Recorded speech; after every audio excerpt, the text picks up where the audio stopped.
Hello and welcome to Shifting the Atmosphere with Federica, where I talk to ordinary people doing some extraordinary things. I'm your host, Federica Peterson. I'm a certified executive and life coach, business mentor, best-selling author, and adjunct professor. I'm here to partner with you in your transition journey to help build your confidence, elevate your thinking, and shift your perspective to empower you to cast a new vision and redefine what's possible. Or in other words, shift your atmosphere. Our topic for today is pursue your passion despite your day job. Now, my guest today says she wrote for more than 10 years while practicing law before she was able to retire and write full-time. She believes that many people don't think they can find the time for their passion. But she says if they can't find the time, then it's not really a passion. Pamela Samuels-Young is an attorney and award-winning author of 8 legal thrillers. Her most recent courtroom drama, Abuse of Discretion, tackles a troubling sexting case that gives readers a shocking look inside the juvenile justice system. Pamela is also the recipient of an NAACP Image Award for Outstanding Fiction for her thriller Anybody's Daughter. The former journalist received a bachelor's degree from USC and also earned graduate degrees from Northwestern University and UC Berkeley School of Law. She is a frequent speaker on the topics of child sex trafficking, online safety, fiction writing, and pursuing your passion. Pamela, welcome to the show. I'm really happy you were able to join us today. Thank you so much. Glad to be here. Absolutely. So the rite of passage for all my guests is to tell your journey. So please share with our listeners your incredible journey that got you to where you are today as a full-time author. Whew, okay, that's it is quite a journey. It's loaded. I am an attorney as well as a former television news writer, and frankly, my current career as a writer of legal fiction is a combination of the two. I grew up in Compton, always an avid reader, journalism major, and clearly expected to have a career as a journalist. I majored in journalism at USC, got a master's in broadcasting from Northwestern University, and my first job was at WXYZ TV. In Detroit, Michigan, as a production assistant, and was in about 3 months promoted to news writer. Did that for a few years, and came back home to the Los Angeles area and worked at KCBS TV as a television news writer and sometime associate producer, and promptly got burned out writing under the gun every day. Yeah. And after 5 or 6 years of that, decided to go to law school. I turned 30 my first year of law school, and and I'm giving you the quickie version, and then fast forward. Always loved reading legal thrillers. That was my release as a young attorney, and one day I just got tired of never seeing anybody in those books who looked like me, and decided to take one of my cases and turn it into a legal thriller, and the rest is history. Wow. That was quick, but that was good because you got through all of it. We're going to go back and unpack some of that. But I think that, there's so many little nuggets there that we can unpack, especially for folks that are listening, because this show is all around transition, right? And I think a lot of people listen to this show because they get stuck in their life. And sometimes when we get stuck, we can feel so isolated, like we're the only ones, and this, how could this be? All that stuff to allow us to stay right where we are, right? And when I'm hearing your journey, I'm hearing a few things. I'm hearing a few things here that I really, really love. And so I know that some people don't really get the magnitude of what a news writer is, and that at age 30, you knew that it was a little, you were a little burnt out from that, because let's just share a little bit of how intense that is. So you are literally, as a news writer, the person that is putting together the content for those shows that come on at 5 a.m., at 7 a.m., at 5 o'clock in the afternoon. If there's a news breaking story, all that stuff, you guys are the ones that are putting the information together for the teleprompter. Is that right? That's right. And I worked I worked the 5, 6, and 11 o'clock broadcast. And so you walk in, the producer has the rundown, and you find out what stories you're going to write. You're communicating with the reporter in the field. You're going in with an editor, cutting the tape, and everything needs to be done yesterday. Wow. On the one hand, it was really great for my future career as a lawyer and for my future career as a novelist, because I learned to write quickly. Yeah. I sit down. I don't have to. It's quick and it's clear. I mean, news writing is pretty to the point and pretty precise. You don't have time to be flowery or any of that. And that training is, I think, a reason why my legal thrillers are so well liked. I'm not a literary writer. I'm good with plot, and I'm going to pull you into the story before you know you're there. I'm not going to give you a lot of wasted literary, analogies and all that stuff. I'm pulling you into the story. And I think that definitely comes from my training as a news writer. Yeah, and that's I feel like that's awesome. I know sometimes we can get into jobs and it can be burdensome after a while. We could just feel completely burnt out. And what am I going to do with this? And you move on to something else and you don't even realize how that has set you up for the next step. And that yours is a perfect orchestration or illustration of that, for sure. Because you went from the news writer, you knew you wanted to be a lawyer as you were growing up. But you didn't go that route right away. But then when you went into the news writer area, it really shows you that you could do that, and it sets you up for that area of your life. And so let's talk about that for a minute, right? So what type of law did you practice? I practiced employment law. Didn't know what kind of area I was going to practice when I started. And I thought about law school at the end of college. But the thought of going to law school was very intimidating to me at that time. I didn't know anybody who was a lawyer, and lawyers were way high on the scale for me. And my father has a third-grade education. My mother is a high school graduate. I'm the first person to go to college in my immediate family. And college was great, but law school at that time, as a young 18-year-old leaving Compton, California, it was a frightening thought. So I went ahead and pursued journalism. And then, over the years, as I matured, I kept meeting lawyers who I just really wasn't all that impressed with. Right. And I kept thinking, I can do this. I can do this. And it really took having a real bad day in the newsroom. Some tape didn't come up. Somebody yelled at me, and it's just like I was like, you know what? I have other options. And I picked up the phone and learned what I needed to do to apply to law school. I called USC where I had gone to school. I learned that I needed to take the law school admissions test. I had 3 weeks, and this was pre-internet. This would have been maybe 85, 86. Yeah. 86 and late 86. And I went to Barnes & Noble, found a law school admissions study guide, studied for the 3 weeks to take that last test of the year, and began applying to law schools. And that following September, I was at UC Berkeley School of Law enjoying myself. I love it. I didn't enjoy myself the first year. Right. I enjoyed myself the rest of the year.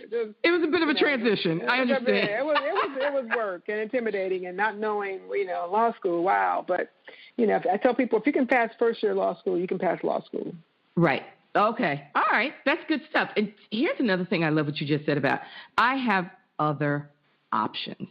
How many times do we tell ourselves that we don't have an option or we don't have a choice? And I'm always telling people that is so disempowering. What do you mean you don't have any options or choices? You were born with choices every single day of your life. And if you don't have a choice, that means you gave it to somebody else. And so what were you thinking?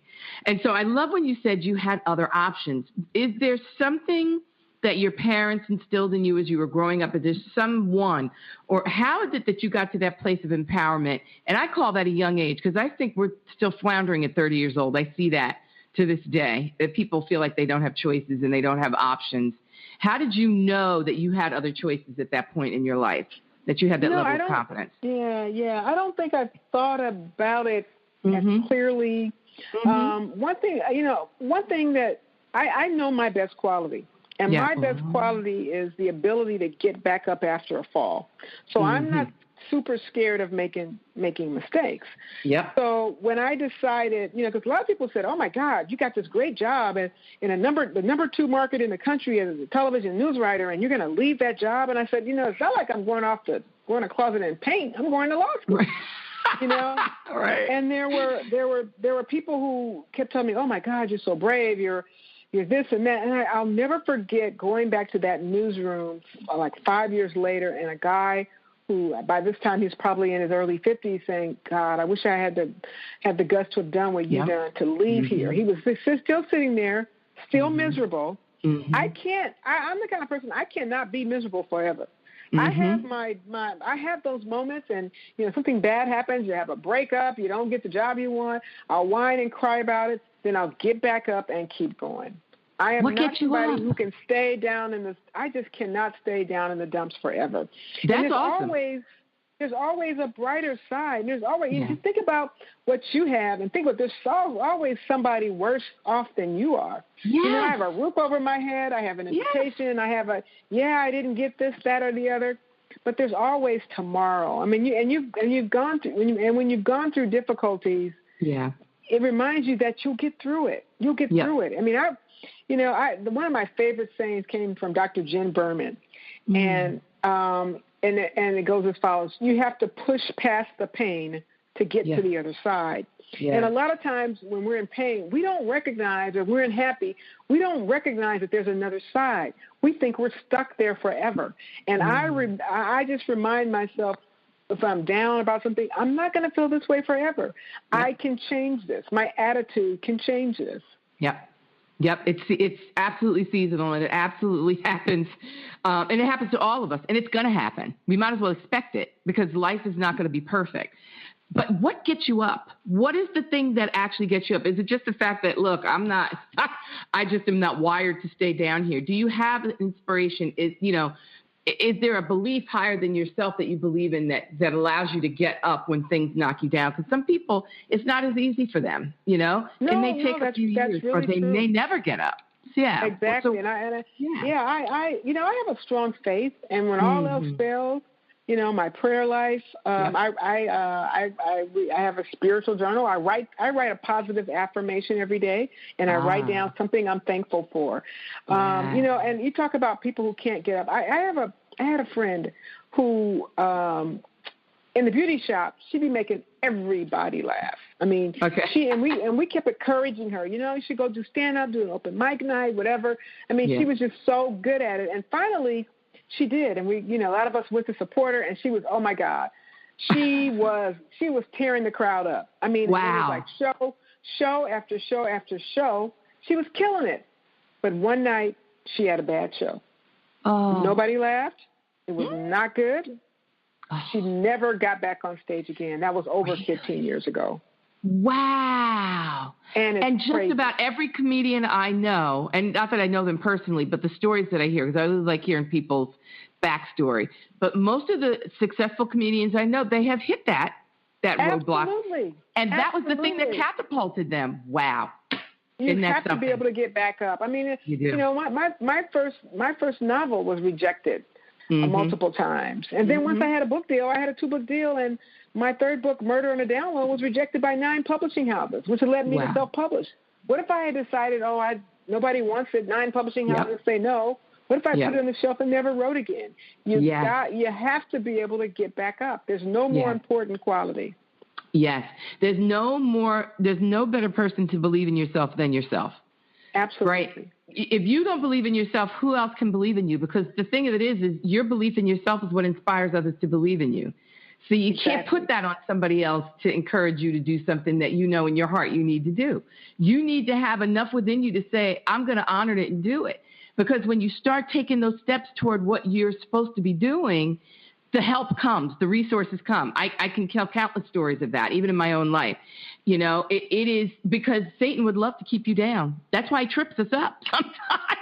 That's why God allows us to be tripped up, because the things that help us, the skills that we learn to get ourselves back up again, are going to help us when we fall even further. Because the higher up you get, the further you can fall. But the skills that you learned along the way, right? Getting tripped up, falling, persevering, all of those things are building you up to get stronger and stronger. It's just like when you work out. You have to tear the muscle down to build it up. Don't get me started. You got to tear that muscle down first, right, in order to be able to build it back up. Your muscle's just not going to get there overnight in an easy way. It's going to hurt. And it's the same thing with anything that we want in life that is really purposeful for us going after. And so, but before I go off on this whole tangent, one of the things that we said, or the title of the show today, was Pursuing Your Passion Despite Your Day Job. And I would say right now, not even despite your day job, despite your circumstances. Because sometimes we'll hide behind our circumstances to say, I can never do that. I'm in a bad relationship, or I'm in a bad divorce, or I can't do this, or I can't do that. None of us can do there's many things that many of us can and can't do. But you can't use that to hold you back from what you're really called and purposed to do. And which is why I love your story so much, Pamela, because when I read your book the first time, so just so you guys know a little bit of this backstory, I read Pamela's book, Anybody's Daughter. And I signed it to, and I suggested it for our book club, and we read it, and I loved it. Absolutely loved it. It's an area of passion that I have. And when I was reading it, I said, I got to find out more about this woman. And I'm reading about you, and I'm like, whoa, I really love this. I got to know a little bit more about you. And so that you went through all of these different iterations in your life, from the newsroom to lawyer to full-time author now, and writing these phenomenal mysteries. But they're not just mysteries. And I like what you say here. It's mysteries that matter, which is so powerful to me because it is about things that are happening right now. And so they're not just entertaining, they're educational, which is phenomenal. I love that. I totally love that. Yeah. I like to, usually when I come across something that is stunning to me, I want to let people know. When I learned that children were being trafficked in the U.S., I was like, why aren't we talking about this? Why aren't we doing something about it? And I really wanted to write about it in a way that would not only entertain you because it's a mystery, but also educate you about something that you didn't know. Absolutely. It's not just happening to to immigrants, to low-income people, or brown or black people. It's happening to everybody. It's happening in upper-class neighborhoods. It's happening within the school system. Oh, don't get it started. Pick up the book, Anybody's Daughter. We're going to get a plug for it right now. But I want you to talk about your journey because you say you appreciate your journey and the impact your journey has had in shaping you who you are. What has been that impact? I know we talked about it a little bit, but how has the journey impacted you to get you where you are right now? It really lets me know that the sky is a limit. When I think back and recognize I continued to practice law, and at some point I went part-time, and then I went full-time again.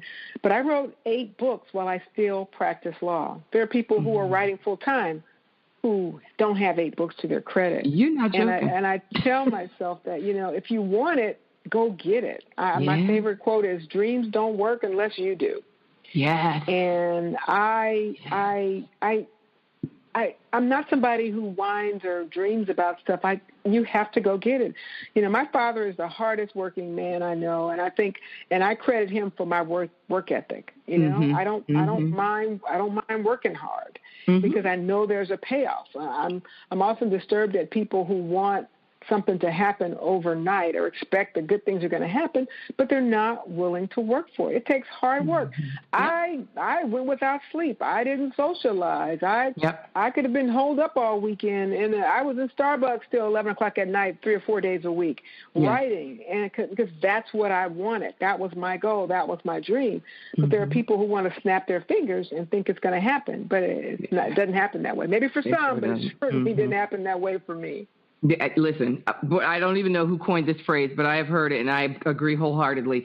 Every overnight success took at least 10 years. Amen. Right? Amen. That is the God-honest truth.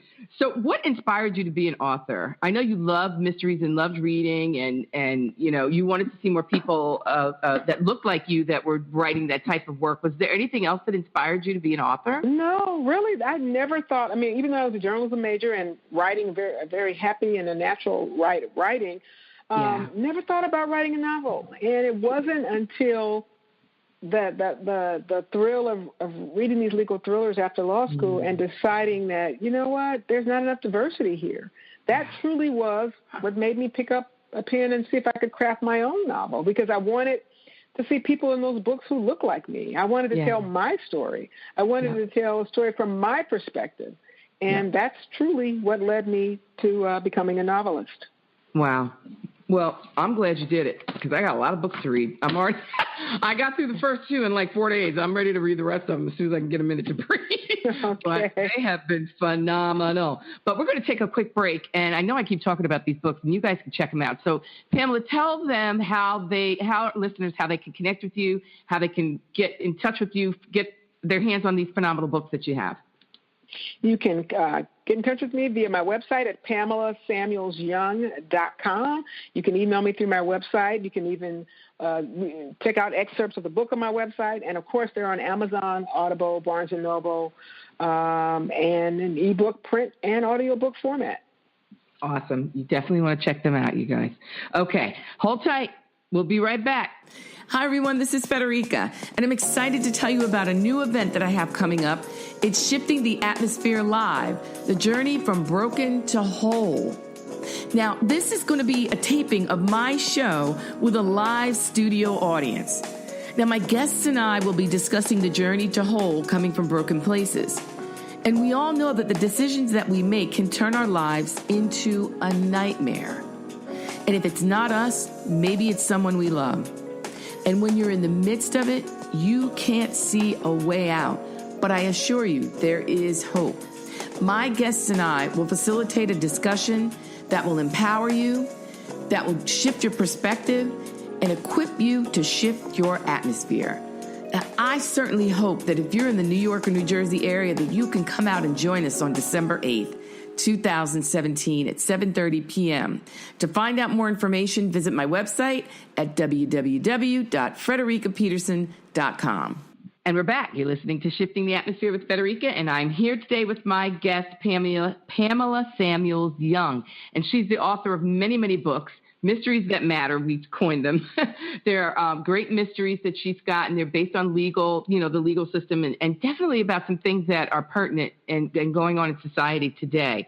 And so I was saying this earlier in the set that, your books are both educational and entertaining, and to that end, you describe them as mysteries that matter. So tell us more about that, and what led you to write your latest book, Abuse of Discretion? Okay, and it's so funny because I didn't sit down when I first started writing and say I want to write about something that's socially relevant, and it just sort of happened organically. Mm-hmm. I'll talk about abuse of discretion first and then work my way back. Yeah. But a law school classmate of mine is a criminal defense attorney, and he was talking about just his despair at having yet another young client accused of distributing child pornography, and meaning a teenage client. And I was like, what are you talking about? And he started explaining to me how kids who are sexting or taking naked selfies are actually being charged with possession and distribution of child pornography. Wow. And I couldn't believe it. I mean, we're talking about statutes that are designed to go after pedophiles that are really using them against our children. And I began to research the topic and really, really wanted to talk about it and examine it, because I don't think that we can blame our children for sexting. Not when we raise them in a society with sexuality is so pervasive. Our kids don't watch 5 minutes of TV or music or movies without sexual images. I mean, I grew up with Lucy and Ricky Ricardo sleeping in separate beds. And we transitioned to the Brady Bunch, and the parents weren't, jumping each other's bones the way our kids see. I know. Yet our kids watch, they just had the Bachelorette, the first African-American Bachelorette, who, when you watch this woman make out with 4 or 5 guys in an hour, what did it say to our girls? Yeah. So we want our kids to practice abstinence. And yet we send them a totally, totally different message. That's right. So, of course, they think it's okay. I'm going to take this naked selfie and send it to my boyfriend. But then it gets he shows somebody, and then it gets out of hand. Or our kids are kids. We don't let our children drink, drive, vote, or smoke because they're kids. Yep. And we should not be prosecuting them under statutes designed to go after pedophiles because they do stupid juvenile things. Yeah, because I'm telling you, I was reading this book and having a canary, because I'm like, are you kidding me? Because, to your point, children can't rationalize at that age. I mean, they act old, but if you sit down and have a conversation with them, the brain is not fully formed yet. Exactly. What is it, 26 years old? It's not fully developed until the early 20s, and that's a part of the brain that deals with impulse control and maturity and other things. And to target these children like this is just outrageous. And many states have enacted laws that give lesser penalties, maybe community service for a kid whose first offense is sexting. But many other states have yet to change the laws. I'm in California. We haven't changed the laws here yet. Hopefully it's coming. But you know what? Parents and kids need to be talking about this, because when the police knock on your door, it's too late. It's the truth. And That's such an amazing story. You guys should read that. That was the other book I read in 2 days. It was such a great story. I read everything out of order, but it was okay. It was okay. I'm still following it. But it was such a good book. Have you seen any impact in writing that book, Pamela? And I'm going to ask you the same thing about Anybody's Daughter. Have you seen any impact that you've been able to make through writing these types of books? I mean, it's only been out a couple of months. Okay. But, obviously when I scan my reviews on Amazon, which are so overwhelmingly positive, I'm yes. so thankful. So many people are saying, oh, my God, I didn't know this. I got to check to see what my kids are doing. And it's opening eyes in that way because this really is something parents are not aware of. Yeah. Teachers are aware of it because schools are dealing with it, but there's not a lot of awareness, and a lot of people aren't talking about it. Yeah. Lisa Ling on CNN, her report, This Is Life with Lisa Ling, her documentary series, about a month ago did a series called Age of Consent, and you can find it on YouTube. I urge everybody who's listening is to find that on YouTube and watch it with a teenager, because it is about a kid who sends a naked selfie to someone he likes at school, and the consequences are devastating. He was potentially facing having to register as a sexual predator for the rest of his life. That's insane. That is insane. And I like that show because it's a real life example. Yeah. The kids it's one thing to tell your kid, don't do this, don't do this. They need to see the real life examples. Yeah, the consequence, the true consequence of doing something as silly as that. And Lord knows that could have been any of us. I mean, back when we were growing up, I mean, they didn't have all these different things. And I think about that because I'm like, some of the stupid stuff I did when I was a teenager, Lord have mercy. It was only one decision away, I mean, good grief. My goodness. So now, like I said, your stories really deal with some of the most compelling social issues of this day. And I know the inspiration around this has really been you hearing about these stories and something rising up in you and saying, people need to know, more about this. Yeah, I'm always looking for something that, if it's a surprise to me, it's likely to be a surprise to someone else. Yes. Yes. In a lawful deception that deals with a paternity case, which, without giving too much away, a pregnancy that results in a very unusual way, and the paternity case that follows. I mean, it's something that young men need to be aware of as well as young women. So, I mean, and I think in attorney-client privilege, I dealt with a gender discrimination in the workplace. Women who felt like they weren't paid as much and deserve to be paid more. Murder Under Download deals with HIV and its impact on women and our not understanding that we need to protect our own bodies and taking charge of that and not putting it on the guy. You protect your body. Because I think that, when I started writing Murder Under Download, you were thinking about closeted men and impacting women, but AIDS is if I'm a woman right now and I have HIV and I don't know it, I'm giving it to another man who's giving it to another woman who's giving it to another man. So we need to get tested. We need to know our status.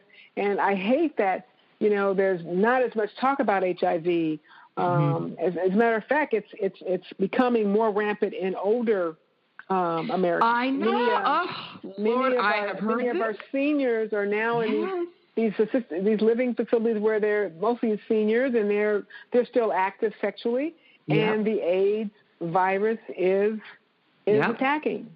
So all the sexual transmitted diseases. I mean, I was talking to my doctor about this, and she was saying that it's mind-boggling. The herpes cases and things like that, because of what it's just the lifestyle living in the. It's unbelievable. I stutter just even thinking about this because it's unbelievable, but it's believable, but it's unbelievable, if you know what I mean. Absolutely. Yeah, it's stunning. Man, oh man, oh man. So now, this is why I just, I'm still so proud of you. Congratulations on this again. So you won an NAACP Image Award for the book Anybody's Daughter. And that, we said it really highlights the story of all the complexities of sex trafficking, because it had a lot of stories involved there. The business of sex trafficking, actually how the victim put themselves in the position, and then the impact on the family. It was very all encompassing, that story to me. And so, with that work being recognized in such a public forum, where's the conversation going? I mean, have you had more places to speak? Have you had people reaching out to you? Absolutely. Yeah. It really, really could help put me on the map. And, that was another journey that that taught me that you just got to keep going. Because, I was still, when I initially self-published Murder on a Down Low, that was 2008, I think. I was only self-publishing long enough so that I can get a book deal, because I wanted a book deal. And, I published a book, tried to solicit publishing houses, nothing but rejection. But I remember the precise day that I decided, you know what, I'm going to embrace being an independently published author. I don't need a book deal. Right. And I was at home watching, believe it or not, the NAACP Image Awards.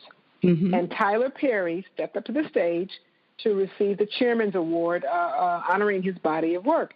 And he said something that made the hairs on the back of my neck stand up, and I still remember it. He said the following words in accepting his award: "We don't have to wait for someone to greenlight our project. We can create our own intersections." So true. And I stood there, and it's like he was talking only to me. To me, yeah. I heard him saying, stop waiting for somebody to give you a book deal. Embrace being independently published and do your thing. And lo and behold, it's like a light bulb that clicked on in my head. And I began to embrace it. And lo and behold, 3 years later, I'm on an NAACP stage accepting an Image Award. And it was so gratifying as a self-published author to win that award for outstanding fiction, because I was the only nominee that was self-published. I was up against traditionally published authors Terry McMillan, Walter Mosley, Sister Souljah, and Victoria Christopher Murray. So what did that say to me as a self-published author, that I could compete? Yeah. It told me that I could compete, that I didn't need that book deal. And of course, once you get the award, then, then people want to knock on your door and offer you book deals. But you know what? I am happily and independently published, and don't have any plans in the future. If you hear that I accepted a book deal, you got to know that I got a lot of money for it. Right. And I hear that. I hear that. Were you present when they did the award? Absolutely. You were there. Oh, that's awesome. Absolutely. Is awesome. I got to be on the same stage and say my little acceptance speech. It was wonderful. Yeah. It was absolutely wonderful. Oh, that's so great. I'm so happy for you. That's amazing. Amazing. And I gotta add another point on that, because my publicist was the one who said, "Oh my God!" After she read the book, you need to submit this to the Image Award. And I was like, I don't know. They never give it to self-published authors. And she's like, no, you need to do it. And I hung up from the phone. I thought, yeah, whatever. And then I didn't plan to submit it. And she called me again and said, the deadline's almost up. Did you do it? And I frankly only did it at her urging, because I went online to see what I had to do. I had to send 15 copies and pay a $200 fee. And I was like, I'm wasting this money, and why am I doing this? And I did it. And they're like, oh my God, I won. First I was nominated. And then I was like, okay, cool. That's enough. I got nominated. And then to be there at the ceremony that night and actually win. So I tell people, dream big. Don't be afraid to dream big. And if you can't dream big, make sure you got people around you who are dreaming big and pushing you. That's the truth. That's the truth. That's the truth, because God's plans aren't small. Exactly. And He put such a gift in you. It's a bigger purpose, and it's not just for you. I mean, the number of people that you're impacting, I can't even imagine. Have you gotten any stories that have come back from that, of people that you were able to help, or yet? Because I think they're coming. If you haven't gotten any I think they're coming. All the time. I do a lot of speaking at churches and organizations about trafficking. As a matter of fact, who knew? But one of my closest friends, about a year after the book was out, called me and said she thought her niece had been involved in trafficking. And I was like, are you kidding me? And I hooked her up with somebody who went to this girl's Facebook page and identified that she'd been communicating with a known trafficker in like 5 minutes. Wow. And as it turned out, this young girl who was 19 at the time, a very young and naive 19, answered a Craigslist ad to become a model. Guy sent her a ticket, and she got on a plane and went to Miami. This has in my feeling, a tragic ending because she ended up in the porn industry. She cut off ties with her family. And another series that should be definitely parents and kids should watch together is Hot Girls Wanted. It's on Netflix. You can watch it for free on Netflix. Hot Girls Wanted. And it's about this guy, and frankly, it's the same guy who enticed my friend's niece, who is on Craigslist and other places enticing young girls, telling them they're going to be models, and they end up in the porn industry. Wow. So we have to protect our children. Parents, you need to know what your kids are doing online. And I tell you that if your kid has a cell phone, the predators have direct access to your child in your house. Yeah. And they know how to get to them. And you need to know and be aware of what your kids are doing online. Yeah, it's unbelievable. I had a woman on she's an advocate for victims of sex trafficking and slavery. And you'd be surprised to know that some of those places that you go to get your nails done, those girls have been kidnapped and trafficked in some locations. You can tell, though, there were some things. And for those of you that have a lot of interest around this, you can certainly reach out to Pamela, but you can also go and check on you're listening to this through podcast, and all my shows for 2017 are on there. And you can look for Wincy Terry Bryant. You'll find a ton more information, a lot of detail around sex trafficking, advocacy, and things that are out there that you can get involved in as well. So that's another area that you can check in on as well. So you can do your research on a few levels. Wow. Okay. Time is flying by, of course. And so I want you to tell folks how they can connect with you, Pamela. And I know that you do speak at some book clubs for those of you listening that are part of book clubs, because you just did ours and it was great. The women loved it. So how can our folks connect with you? Best way to reach me is through my website, PamelaSamuels-Young.com. I do speaking engagements. I also connect with book clubs via Skype and speakerphone and Zoom now and FaceTime. So, and I love it. It's a fun discussion about topics, and it's a way to reach my readers, and I love it. Yeah, absolutely. And she does a great job with it, so I highly recommend you doing it. Okay. All right. So hang tight. We'll be right back. Hi, everyone. This is Federica, and I'm excited to tell you about a new event that I have coming up. It's Shifting the Atmosphere Live, the journey from broken to whole. Now, this is going to be a taping of my show with a live studio audience. Now, my guests and I will be discussing the journey to whole coming from broken places. And we all know that the decisions that we make can turn our lives into a nightmare. And if it's not us, maybe it's someone we love. And when you're in the midst of it, you can't see a way out. But I assure you, there is hope. My guests and I will facilitate a discussion that will empower you, that will shift your perspective, and equip you to shift your atmosphere. Now, I certainly hope that if you're in the New York or New Jersey area, that you can come out and join us on December 8th. 2017 at 7:30 p.m. To find out more information, visit my website at www.fredericapeterson.com. And we're back. You're listening to Shifting the Atmosphere with Federica, and I'm here today with my guest author, Pamela Samuels-Young. And we want to talk about another book that you have out there, my dear, and it is about natural hair. It's called Kinky Coily, a natural hair care resource guide. Tell us a little bit about that book and what inspired you to write it. About 5 years ago, I went natural. I had an experience with a perm that really took out my hair, and I was like, woe is me, what am I going to do? And I happened to be out to dinner with a friend that I hadn't seen in a while, and her hair was gorgeous, and it was natural, and she was telling me, I'm on a natural hair journey. I'm like, well, what's a natural hair journey? I'll tell you later. And it's a journey. These videos of these young girls on YouTube who were talking to women about how to care for their natural hair. Mm-hmm. And I would look at video after video, and they would show the before and the after. And I was like, oh my, I can't believe that must not be real. And then I kept looking. I was like, well, everybody can't be lying. And I decided that I was going to go natural. and let the rest of my perm damaged hair grow out and cultivate my natural hair. And if you go to my website at PamelaSamuels-Young.com and click on the hair page, you will see my before pictures. I was balding in the back. I was balding on the sides. Wow. And for 6 months, I wore a wig and kind of let that grow out, and then I cut my hair really short. And from there on, I've been natural ever since. And what I wanted in the book was a place to help somebody who's newly natural understand what to do. I found everything by looking at a ton of YouTube videos and this person and this person and this person. But I wanted the basics in one place. Yeah. And that's what I tried to do with Kinky Coily. Huh. I'm going to have to pick that one up, too, because I tell you, I did the big cut about 2 years ago. I just cut it all off. I was done with it.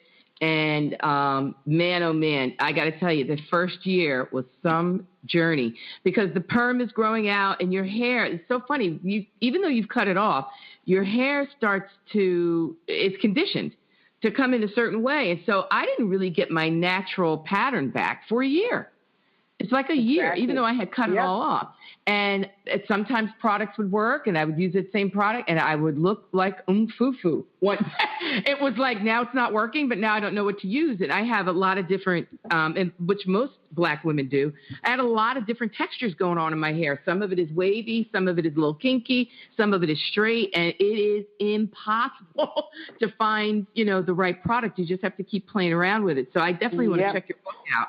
I think when you find that right, product, I got it now. Hallelujah. And one of the things to do is wrapping foam. That's what helped me. Me and my sister.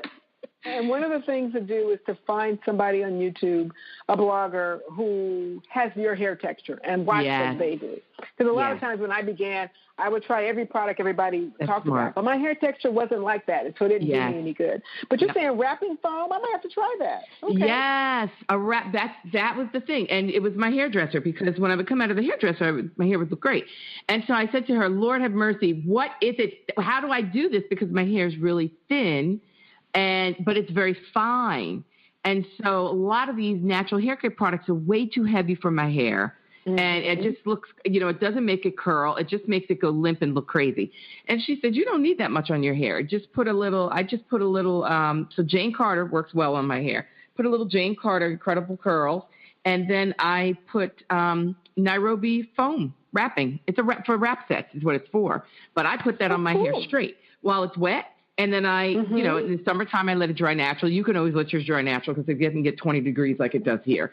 So now I kind of sit under a dryer, an ion dryer that doesn't dry your hair out, and I let it dry. It dries the curls, and I just shake it and go.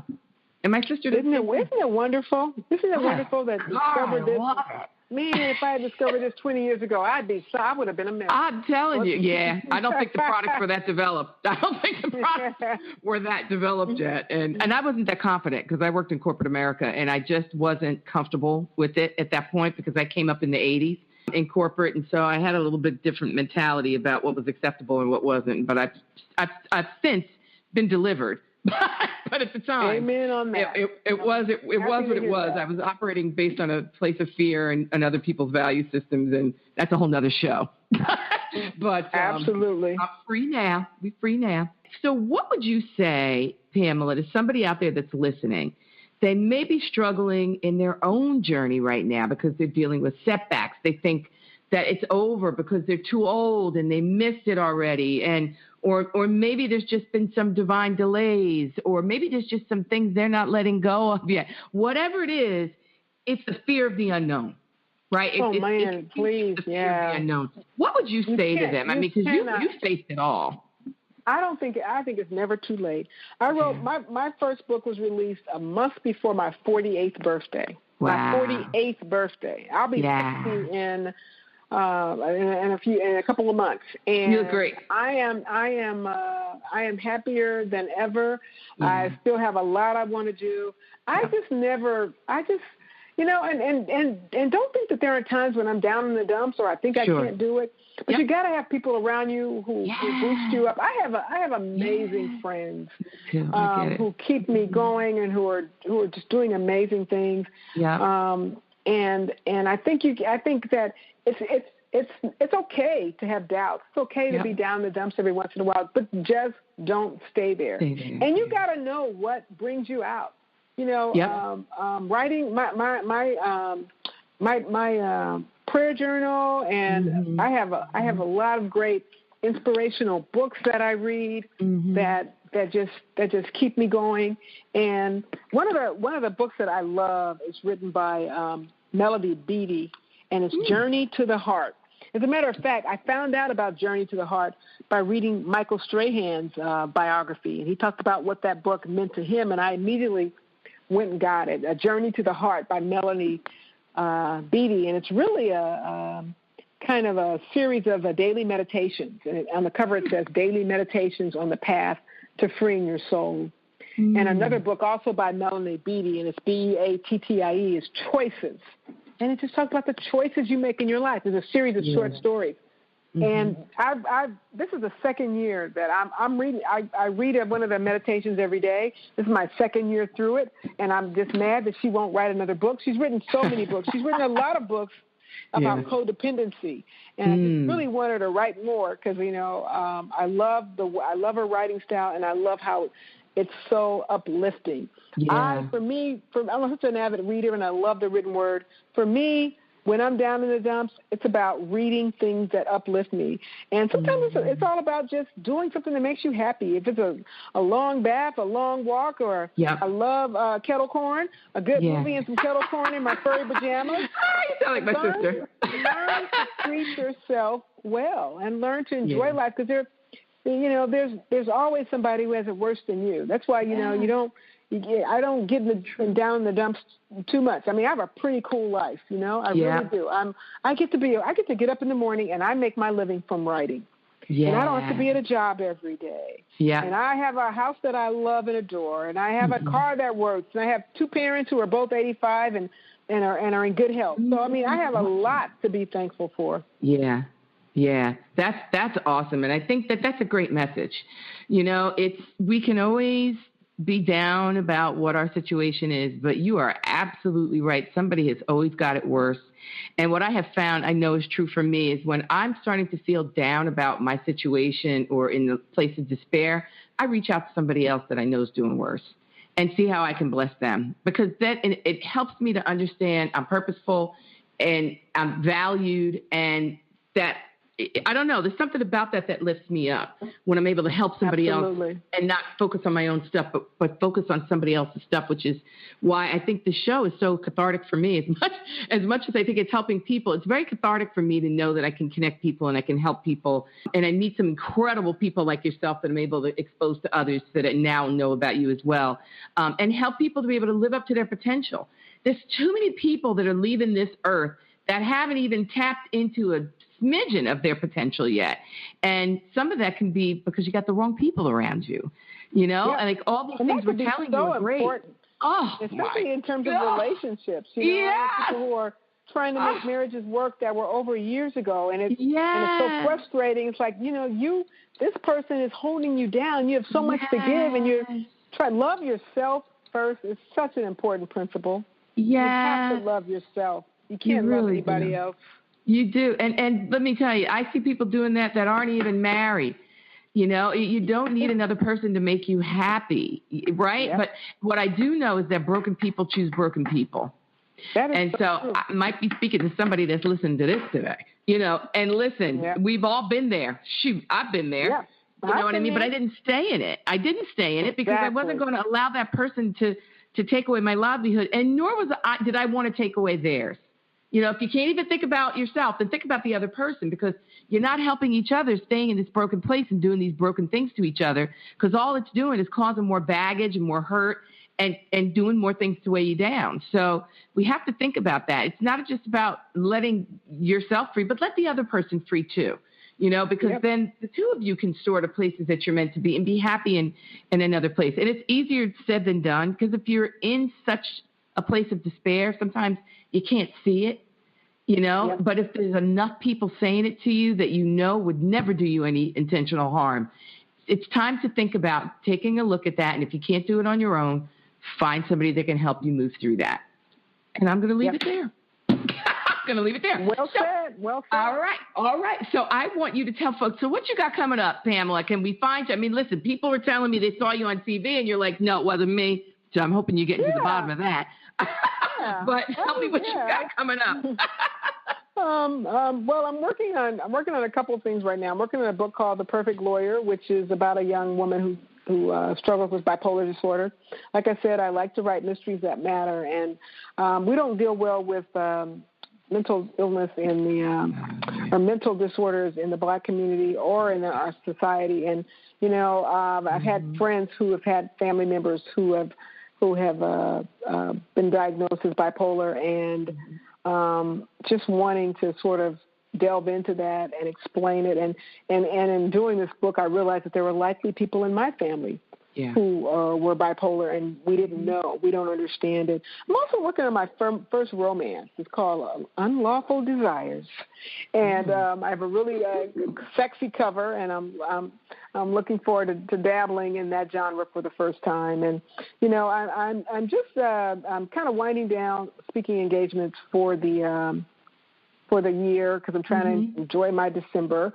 But I'll be in D.C. in the month of February on dealing with an organization called Black and Missing. And we're going to be highlighting anybody's daughter and talking about our children. And I've also been approached by other speaking engagements throughout the year that escaped my mind right back here. But I'm just gearing up to get another couple of books out and just figure out what I'm going to write after that. Yeah, that sounds great. So I may have to check you out in D.C. That's only 3 hours away. My sister lives down there, so I'd love to meet you in person. Yeah, let me know.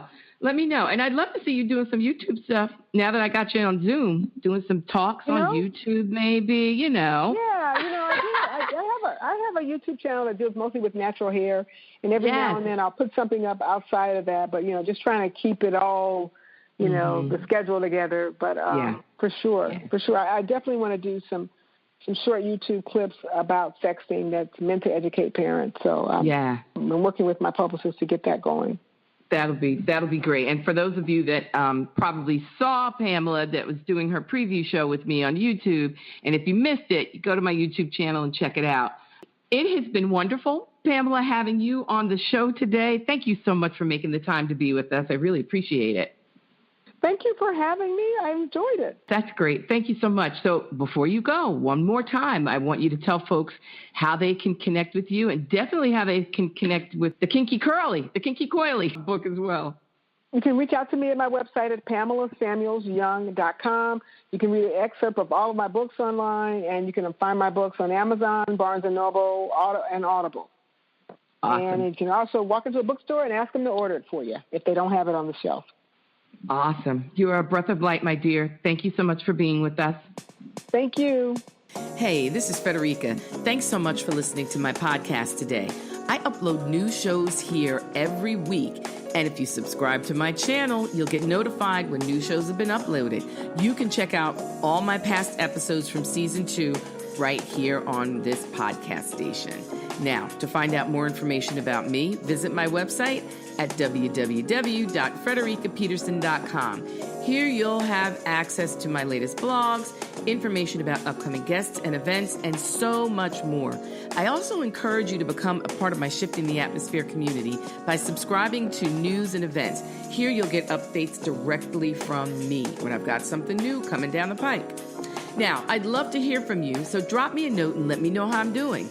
Better yet, let me know some other topics of interest that you want to hear about right here on the show.